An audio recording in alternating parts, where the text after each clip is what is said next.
Anthony Paik is Managing Director of family-owned business Beerenberg.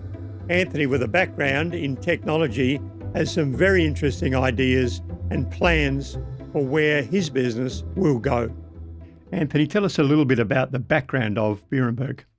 Well, I'm sixth generation of the Paik family, and the ship came from Germany, from Prussia, and landed with Captain Hahn. And the German immigrants settled in Harndorf, which was a brand new town. And there's several other Paik families as well. And yeah, that was the start of it. We've been on that farm since 1839. And the growth in the business, what's driven the growth for it to become an international brand? It's been a number of crossroads. My father, who's sadly passed away now, he was quite an entrepreneur, and he developed the small jar, that little jar which you see in a lot of places, and that was the start when we got that business with Qantas in 1985. And he got the business with Qantas before we even had the ability to make the jars. So that was kind of the way that he sort of thought, and it was very exciting for us at the time. And we were able to get that product out, and we had the business. We've had the business ever since. We're talking about the growth of businesses and the way technology is an enabler of growth. What are some of the things that you guys are doing with technology that's enabling that growth? Well, we've got a lot of data. We've got about 1.4 million lines of transaction data, just going back to 2018, because we've got a shop. We've got all our invoicing that we do every day.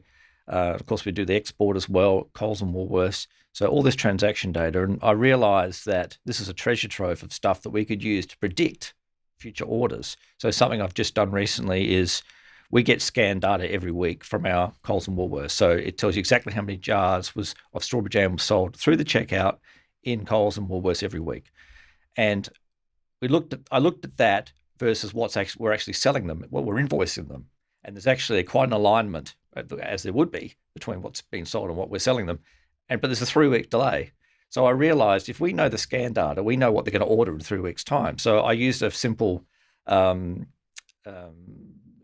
machine learning algorithm, just a neural network that I programmed myself in Python, and we just runs it, and it just shows you what's going to be ordered in each of the varieties. So it's only early days yet, and we're just sort of testing to see how it goes. But the theory is that we can predict the big Coles and Woolworths orders in advance and have them made and ready.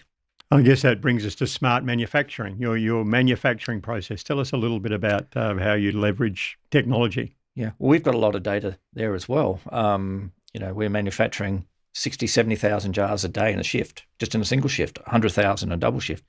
And so we know the temperatures of the holding tanks and the cooking vessels and the weights and the number of products being filled per hour and all this sort of stuff. So you can see we've actually got it like a big dashboard, I guess a scoreboard would be a better term, up on the wall on a TV that shows the staff how long they've got to go till they finish.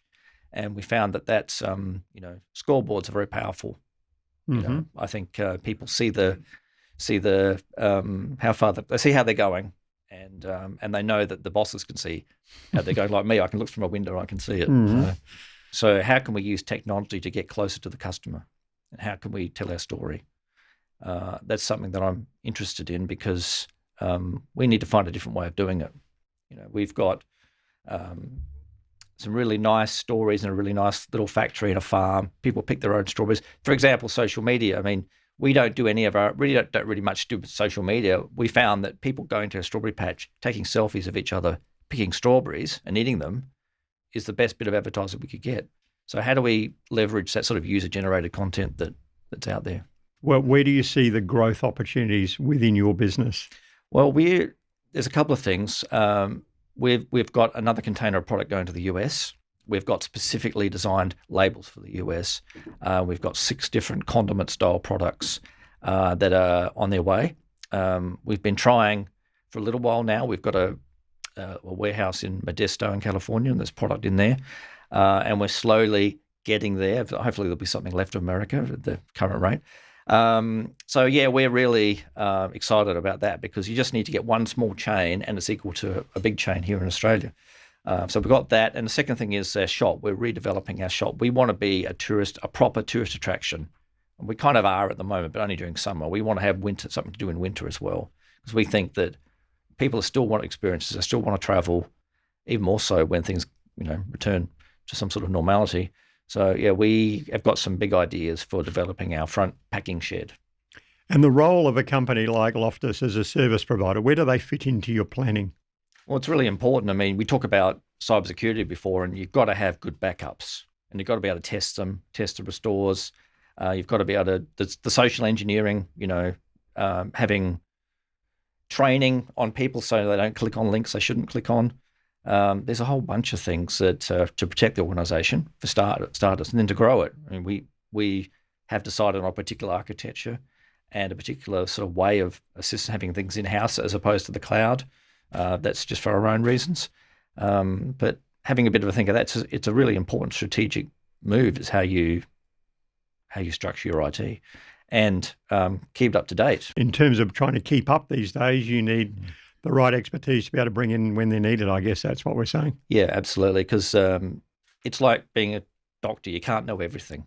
Right? You just can't. It's just there's so much complexity. There's so much change. You need professionals to keep things. They need to be able to plan, get the architecture of the IT system right, get everything locked down, secure, and then you've got a vehicle that they can just work. The people who are using can just worry about getting their jobs done. Well, thank you very much, Anthony. I think great advice there. I, for one, certainly look forward to enjoying your products for many, many years to come. Thank you. Thank you.